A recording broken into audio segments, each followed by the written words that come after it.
Hello, I'm your host Jim McLean. Welcome to a brand new series of the BanterFlix movie review show here on NVTV. Let's see what movies we'll be talking about tonight. We'll be reviewing Smile, which is out in cinemas now, and Hamish will be sharing his thoughts on The Woman King, which is released this week. Our pick of the streams is Hocus Pocus 2, which is available now on Disney+. And we'll wrap up with our DVD of the week, Steven Spielberg's Catch Me If You Can, which is being re-released to celebrate its 20th anniversary. So that's what we've lined up for you this week. It's a brand new series, but it's the same old faces. So joining me as we kickstart this new series is local blogger Hamish Calvert. Hi, Jim. And local writer Maria McQuillan. Hi, Jim. Hello to you both, guys. We've been away. I hope you've all been keeping yourselves busy and watching loads of movies, because we're going to be talking about a lot this evening. We're going to be trying to pile in as much as we can, and we'll kick off with a bit of movie news.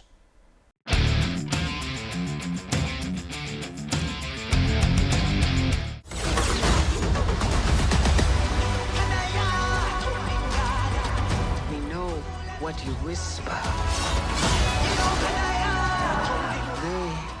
They have lost their protector. Show them who we are.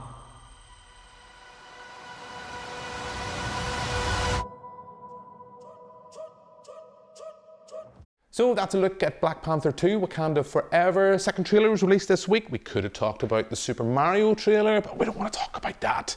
As always, we like to talk about the latest Marvel movie here on BanterFlix and see if we're getting a little bit fatigued yet. Hamish, going to come to you first. I'll be honest, this is one of the few Marvel properties I'm genuinely excited about. I know you're going to be talking about something else that has excited me, but let's not go about my man crush for a certain man just yet. But you excited for Black Panther 2? Yeah, no, I am. Just like you, it is one of the few titles that still excites me. Just the strength of the first film, it's probably one of my top 3 MCU movies of all time. And I just think seeing these characters back on screen is going to be very interesting, of course, with the passing of Chadwick Boseman. I think that it's just given them a chance to pay tribute to him in a really respectful way whilst moving the story forward as well. And I have every faith that they've done that well from what I've seen in the trailer so far. And I think the introduction of a few new characters, Namor is going to be introduced, which I think looks very good from what we've seen so far. I think they've teased the right amount of action and story without giving too much away.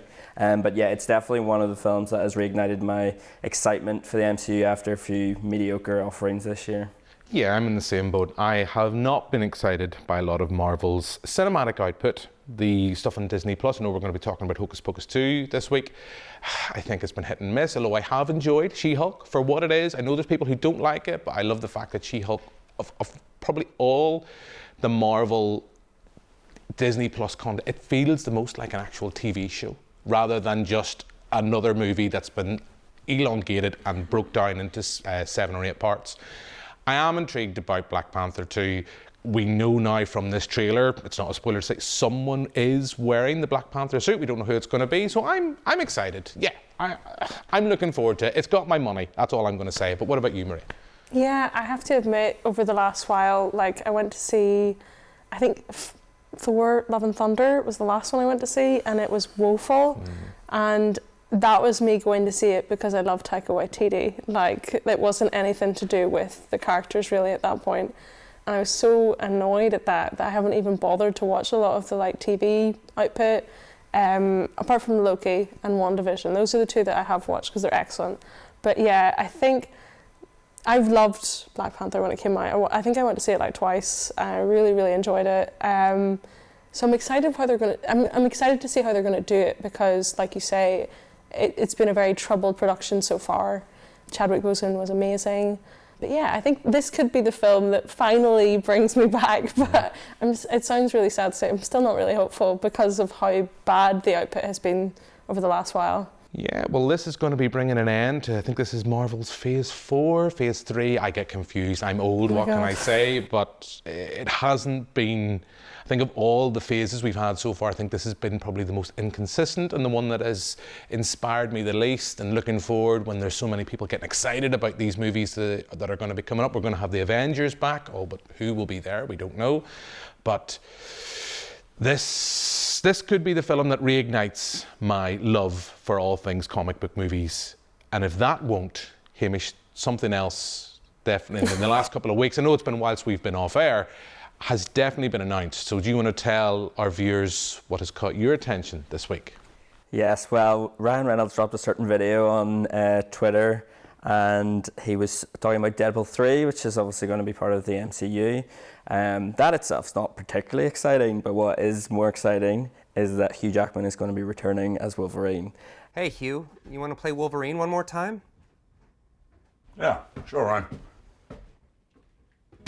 I thought they handled it very well. The introduction of him in the video is very clever. It just looks like he doesn't care at all in perfectly Wolverine fashion.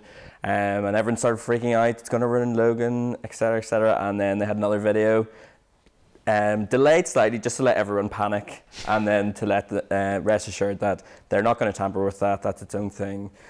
So basically, I think after all this fan casting of different people for Wolverine, they just decided that no one could do it better than Hugh Jackman, so let's get him back for at least one more in the actual MCU.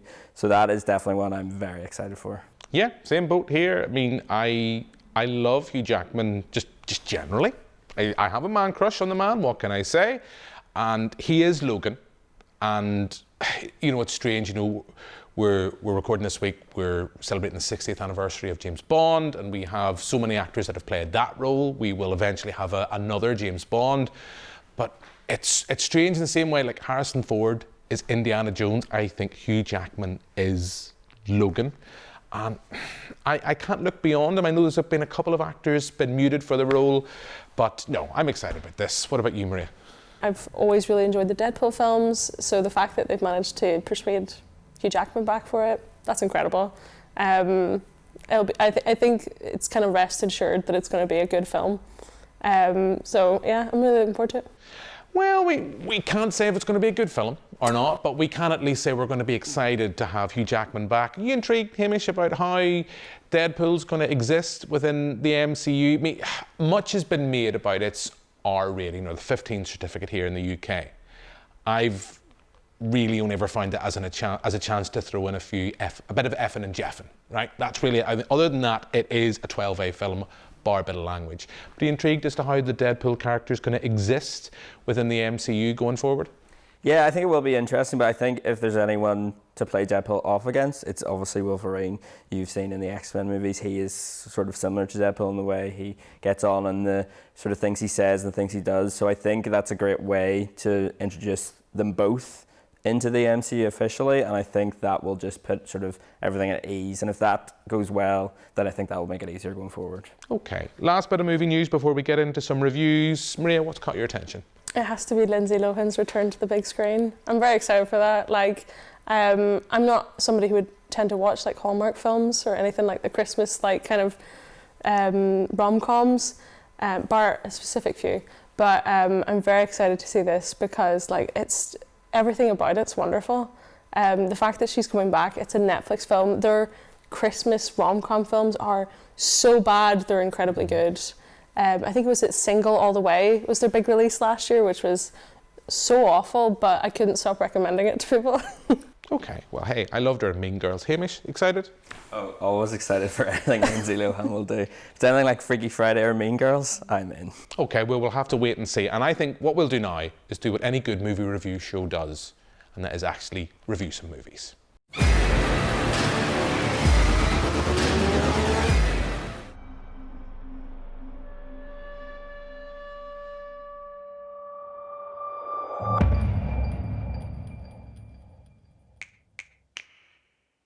You're going to die! You're going to die! You're going to die! You're going to I found 20 cases involving 19 victims with a direct line linking them all together.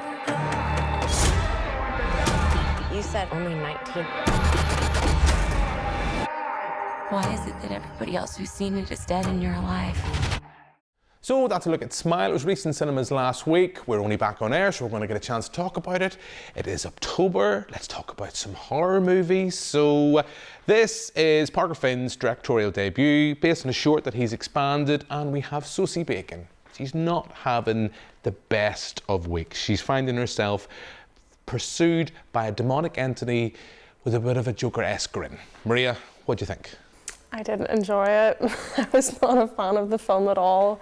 I'm not the biggest horror fan, but I can appreciate, like, there's a specific type of horror that I enjoy, which is Guillermo del Toro. So I think I like quite fantasy-esque horror, though I do enjoy stuff like Ryan Murphy, like that kind of Scream Queen era stuff.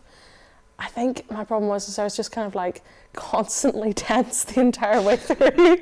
Like I couldn't relax the entire time because like I think the sound in the film was really well heightened. So every time you're really like, because I think they did the kind of bait that they do of, you know, like you think something's going to happen and then it's like a phone rings. And then because of her, can I say hallucinations, stuff happens recurringly, and I think that again makes you more tense as an audience member because you're like, I don't know what's happening and I feel like I'm in the scenario, and that probably speaks a lot to like how good a directorial debut it was. I think I just wasn't a big fan of like the plot and the pacing, and I did find the grin at times very creepy and then sometimes slightly camp. So yeah, I wasn't the biggest fan, I'll put it that way. Okay, well, it might be 2 for 2 here, okay, but possibly for different reasons. It sounds like you just didn't enjoy it because you find it a tense experience. And I know we've had the likes of Claire McCulloch. Anytime we get her on and we get her to watch a horror film, she hates us because we take her to the cinema and she's no control. She can't pause, she can't stop anything. You're left there, you have to watch it. I found myself very tense for about the first 45 minutes, half an hour, 45 minutes. Then I found this film ran out of steam, and I was left going, I wish I was watching The Ring. I wish I was watching It Follows. The visual nods are to the reboot of the Candyman series. There's nods, and you felt yourself going, I wish I was watching a different horror film. And when I sat there watching it with my lovely wife, I did come out of the screening and I said, I bet you anything that film was expanded from a short. And true enough, it was. And we've seen that before with films like Mama, where it's a great idea, great concept, probably works for 15, 20 minutes. Expand that to what? Just under a 2-hour runtime, even if that, and you are stretching my patience. Some good, well-executed jump scares. You clearly find that. You find it tense. Yep. But as an overall narrative, I have to admit, I lost interest. And that's the worst thing I can say about it. Not just a horror film, but any film. It's not that I didn't like it. It's not that I either loved it or hated it. Just in general, I find myself, I just didn't care. Hamish, what about you? Well, I definitely didn't love it, but I do think I liked that slightly more than both of you two. I think it's very effective in creating that tense atmosphere. I think that's first tick. It is scary. And I think it's quite creative with its camera work, which I liked. It does that thing that Paranormal Activity does. It really gets under my skin, where the camera just slowly pans around the room and you think something's going to jump in. It probably doesn't ever jump in, but just the thought of the unknown, what could come out, is scarier than actually anything they can make. But so I quite liked some of that, but it's like you say, it's sort of supernatural horror's greatest hits. It takes a lot of influence from It Follows and The Ring, and even Final Destination, sort of the chain of events and things that's trying to be broken. So, but I didn't mind it that much because it borrows from them, but because it creates that atmosphere that then has that fear factor, I didn't mind that it sort of took influence from other things. It is quite predictable, unfortunately, and I think that's what will cause problems for it, because it's a bit too long, and when it is predictable and you know sort of what's going to come, it's not then as exciting, and it does lose a bit of steam towards the end. But it sort of has something for everything, because there's those trashy jump scares which are effective, and then it does try to delve into some deeper themes about mental health and generational trauma and things. It doesn't do that particularly well, not really, but I think there is this sort of strange mixture, and the refusal to commit to any one tone is sort of the best thing and the worst thing about it. It doesn't pick one lane and stay in it, it just tries a bit of everything. So I think you're going to enjoy it in parts, but as a whole, I don't think it really knows what it wants to do. Yeah, I would agree with you. You know, you talked there about a film that's dealing with trauma and the legacy of trauma. It's all surface. You know, there's no depth to it. I always talk about this. There's 2 rules for me with horror. I get scared because I care, and I think Sosie Bacon does a great central performance. I think she makes that character believable. You could very easily make that role much more contrived and much more over the top. She just about manages to handle that balance. And then the other thing is, I wanted to get under my skin. I want to find myself maybe a week or 2 weeks later thinking about the film and having a shudder. And this film, you know, in the first half hour, I can feel it crawling at my skin, I can feel it trying to get there, but ultimately it failed in that job. And I come back to the point, I did find myself wishing I was watching the films that it was holding a candle to, but it's been a huge box office success, so undoubtedly we're going to get Smiles, Smile 2, Smile, The Search for Curly's Gold. I don't know what they're going to call it, but we will get a sequel. Probably this is the start of a new franchise.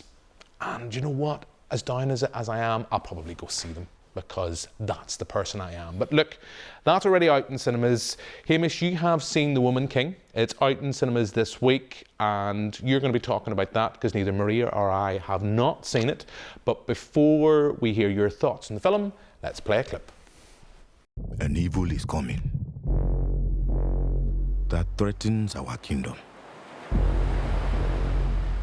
our freedom. But we have a weapon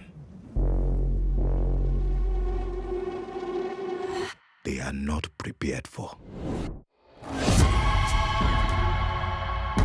We must fight back for our people. Aniska, you are asking me to take them to war. Some things are worth fighting for. So that's a look at The Woman King. It's out in cinemas this weekend. Hamish, the floor is yours, my friend. Give us a bit of setup and tell us what you thought. Well, so this is a historical epic set in West Africa, and it's about the all-female warriors who protect the kingdom of Dahomey. And it's a very powerful film, I thought. It's telling a story from history that I think a lot of people won't know. I didn't know it myself, and I think that in itself is really good. It follows Viola Davis's character, who's a general, and she has to train up this new generation of warriors, and as their kingdom is under threat from forces outside.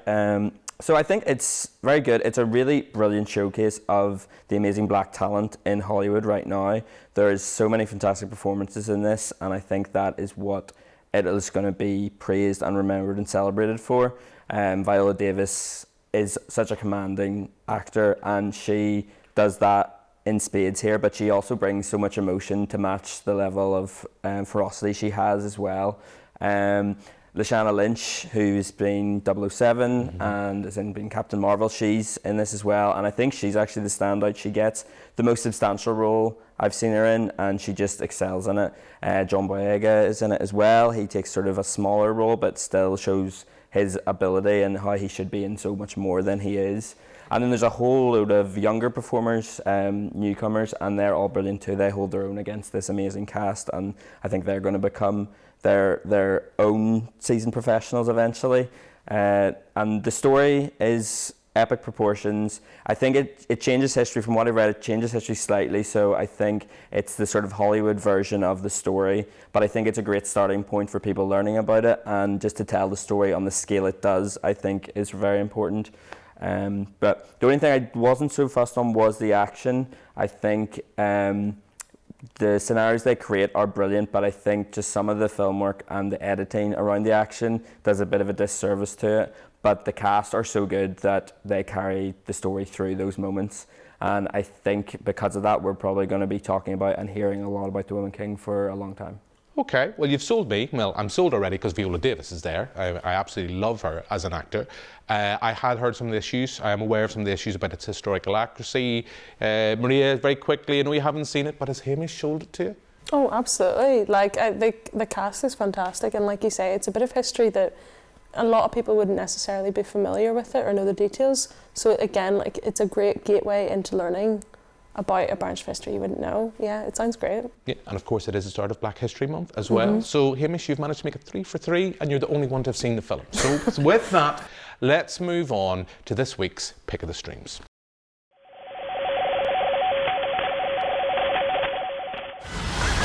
Lock up your children! Yes, Salem, we're back! Gilbert, where did you get that candle? We have to get out of here. The witches will be here any second. Ah! The book is alive. He woke up?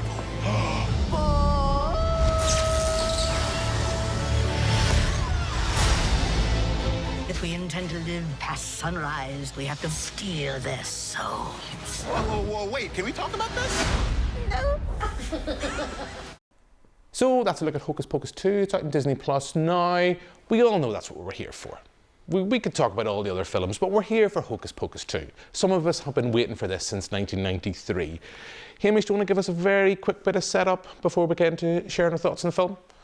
Yeah, so there is a couple of friends and they, by accident, conjure back the Sanderson sisters and they have to stop them from causing absolute havoc in Salem and eating children.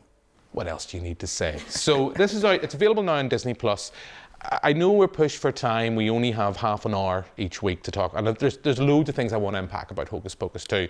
But the fact that it's on Disney Plus is something I want to come back to. But Hamish, you've set it up. What did you think? Well, I think my thoughts on Hocus Pocus 2 are also my thoughts on Disney as a whole right now. I think they're too interested in exploiting the nostalgia and the love for their past films. So unfortunately, it didn't work for me at all.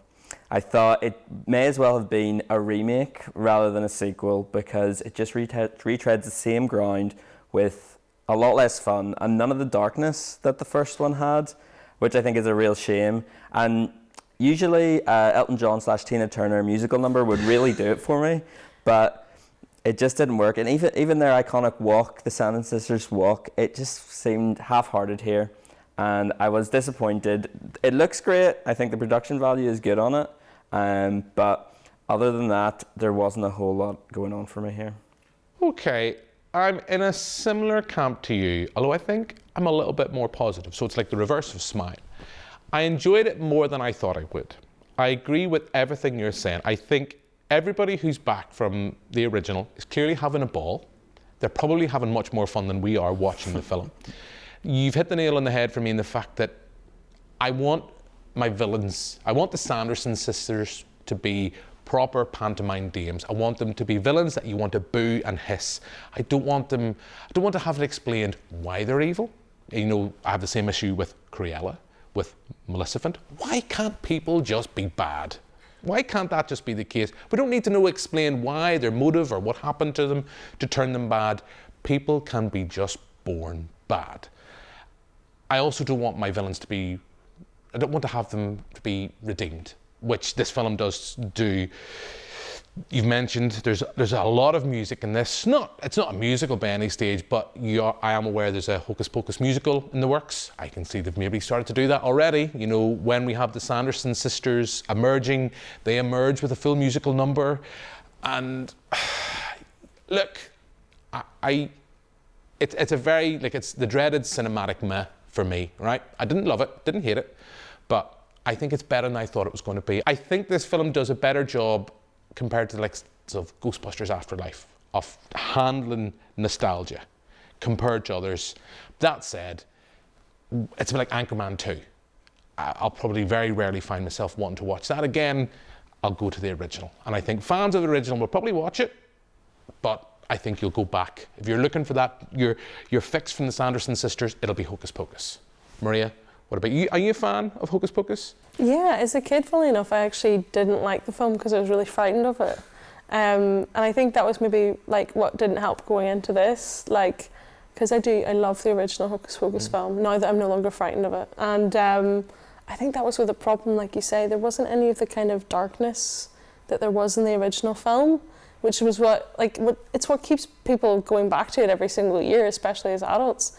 And I think that was it. I wasn't invested in the kids. I wasn't invested in... I loved seeing the trio back again. It was great to see the Sanderson sisters. I deeply enjoyed the Elton John intro that they had, because there was quite a good jump scare in it, to be honest. But yeah, I was watching it and I was like, this is 1 hour 45, is it? And I think that was it. It's the kind of thing I think is the Disney Plus ideal of, it's long enough that people can sit their children down to watch it, that they can go and do something else, and it's not offensive enough to any adult that you can't watch it. But yeah, I'm not going to watch it again, is the probably the purest way to put it. Famous last words, Maria. I think this time next year you could find yourself doing a double bill of Hocus Pocus, Hocus Pocus 2. I come back to that question I said at the start. Considering the love for Hocus Pocus, you know, BanterFlix's very own Victoria Brown is passionate in her love for this film. There's so many people out there like that. I was always surprised, why is Hocus Pocus 2 not being cinematically released? Why is it going on Disney Plus? And you could look at it from a marketing point of view and from a company saying, well, this is a great product to bring new audiences to our streaming service.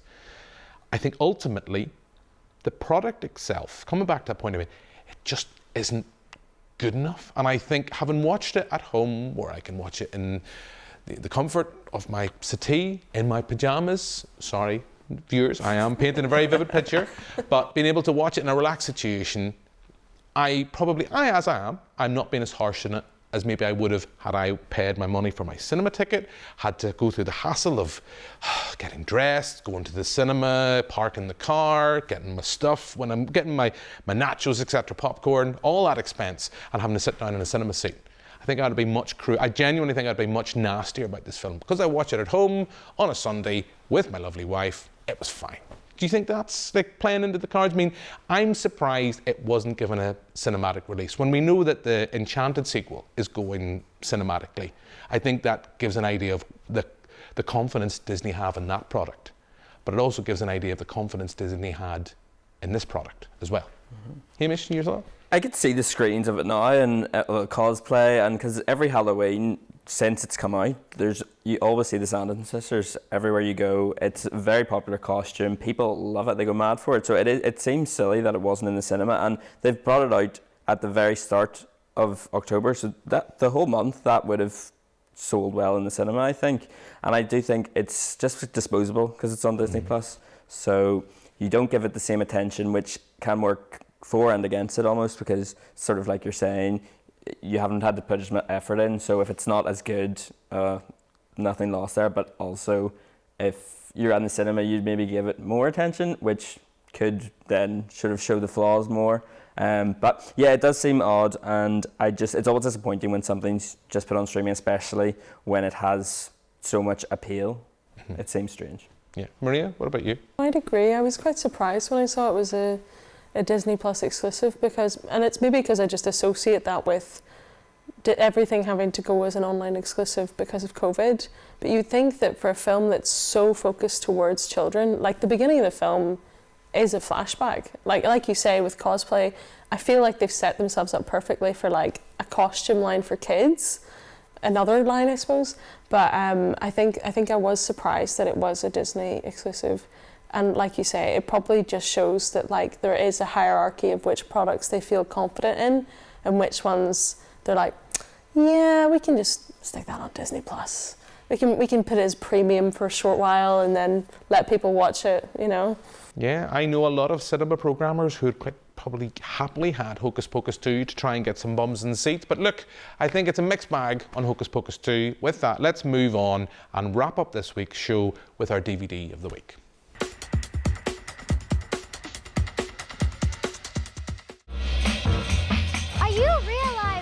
I sure am, little lady. The jump seat is open. It's been a while since I've done this. Which one's the jump seat again? Dr. Connors to the ER. Dr. Connors to the ER. This is irrefutable evidence that the defendant is lying. Special Agent Hanratty, FBI. Hello, Carl. You're gonna get caught. It's like Vegas. The house always wins. So that's a look at Catch Me If You Can. It's been re-released on DVD and Blu Ray to celebrate the film's 20th anniversary. That makes me feel old, because I remember vividly going to see this at the cinema. We have a very scarily young-looking Leonardo DiCaprio and the ever-watchable Tom Hanks in this Steven Spielberg film where Frank Abagnale Jr., he's on the run, he's a con man, and this film, I'm going to say it right from the get-go, is an absolute joy for me. I adore this film. It's probably one of my favourite Steven Spielberg films, and he's done, over the last 20 years, I mean, he's done quite a few films, but I love this film. So I'm going to put my cards right out there from the get-go. Viewers, you probably can guess which film I'm going to pick as our movie of the week. But what about you, Hamish? Where are you going to weigh in with this? Yeah, no, I really like it too. I think it's definitely one of Spielberg's best of the last 20 years, and actually of his whole career. I think obviously he's known for his classics, Jaws, Jurassic Park, Indiana Jones, but I think especially in the last 20 years, it's definitely up there. I just think, like you say, it's a joy. It's perfect casting. Both Leonardo DiCaprio and Tom Hanks are great in their roles, and I think especially Leonardo DiCaprio it's the character gives him the chance to be charismatic. That is what the character basically has to do to pull off his cons, and that just works so well. The scene where Tom Hanks catches up with him first and then he pretends to be a special agent is just fantastic, and him constantly outwitting him throughout the film, it just never gets old. It could go on for another half an hour and just the same thing. It's truly one of the best cat and mouse movies of all time. But yeah, no, I think it is great. It's one that doesn't get mentioned enough when people talk about Spielberg, and hopefully this anniversary and re-release will help it. Yeah, I agree with you. I mean, we've just had West Side Story, and I know that Spielberg, with his latest film, it's went down very well at Toronto, I think, if I'm correct with that. I think it won the Audience Choice Award at that festival. You know, he is one of the great filmmakers. And when you have a filmmaker with an output like he has, and the influence he's had in cinema's history, it's easy to overlook a film like this, but it's just solid in every way, from visual, the score. I mean, it's the most on John Williams score I can think of. You know, you wouldn't think of it as a John Williams score, but it is. We have Leonardo DiCaprio, and it feels strange looking back at it now, because you're looking at an actor and you think of what DiCaprio has done since then. It's all there. And probably back at that time, for me, I was probably still looking at him from that little guy from Titanic or from The Beach. And yeah, and look, I just love Tom Hanks. Tom Hanks can do no wrong in my eyes. I'm saying it again, I'm boring. Apologies. I just find this is it's the perfect definition of a film on a wet Sunday. Throw it on, and whether I've turned over the TV and there's half an hour left or there's only 15 minutes into it, I will watch this to its completion. Maria? Yeah, I have to agree with you both. Like, it's a film, actually, I think it's one of the earliest films I can remember watching, weirdly enough, because it was like a family favourite to watch Catch Me If You Can. And it's just such a solid film. Like, every time I've watched it, I've enjoyed it as much, if not more, because I notice something new each time. It's such a funny film.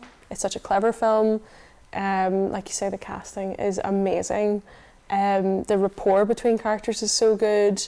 Like, he's a con man, but you're completely with him the whole way through it. And that says a lot for the entire film, that they're able to do that. One of my favourite scenes is, I think it's in the airport, and it's where you realise quite how much Tom Hanks and Leonardo DiCaprio's characters know about each other, because they've been, you know, they've known each other for so long. I think it's something to do with like the daughter and the skiing trip. Yeah, that's fantastic, because you're like, oh my God, like it's ridiculous how well they know each other at this point. But it shows how good the writing is, you know. And I love the final sequence in the film. It's one of my favourite ever. I think it's in France, in the printer place. Yeah, absolutely fantastic. I would, like you say, you can watch it from any point of the film and still enjoy it just as much. Yeah, I get a sense possibly we might have our film of the week. I don't know. Hamish could always throw in. I've had Hamish talking about The Woman King. The last thing I will say, we're talking about Tom Hanks and Leonardo DiCaprio. I mean, throughout the film, it's just an impressive cast. And Christopher Walken just potentially steals the show, given a very small amount of screen time. We have Martin Sheen, we have Amy, a very young, again, we talk about a young Leonardo DiCaprio, a very young Amy Adams. My lovely wife did not recognise her when I said, do you know who that is? No. And then eventually it dawned who she was.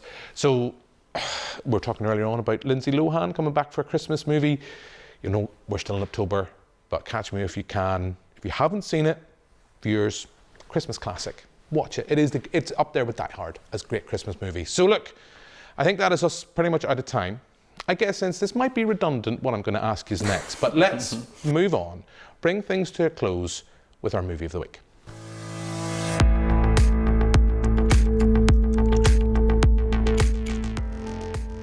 Right, so movie of the week. Could be Hocus Pocus 2.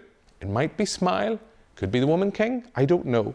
But let's see. Hamish, from all the films we've discussed this week, what are you going to say is our movie of the week and why? Well, I think even if I knew he was a con artist, I still let him fly a plane I was on. So I think I'm going to go with Catch Me If You Can. Okay. Maria? I'm the exact same. It's such a good film. Every time I watch it, I enjoy it. It's great. Okay, well look, you guys have already made it, so there's 3 of us, 2 have already voted. I'll throw Hocus Pocus 2, just for the sheer fun of it. No, I'm only joking. I love Catch Me If You Can. You have sold me on The Woman King. I haven't even seen the film. And I'm purely on the basis it's Viola Davis. I'm tempted to give that as my movie of the week, just based on your recommendation alone, Hamish. But no, I will make it 3 for 3. On the first episode of the new series, our film of the week is Catch Me If You Can. So yes, that's us pretty much out of time. So all that's left for me to do now is thank my 2 guests. So thank you very much, Hamish. Cheers, Jim. Thank you very much, Maria. Thanks, Jim. And thanks very much for watching. We'll be back next week with another episode. But for now, until then, goodbye.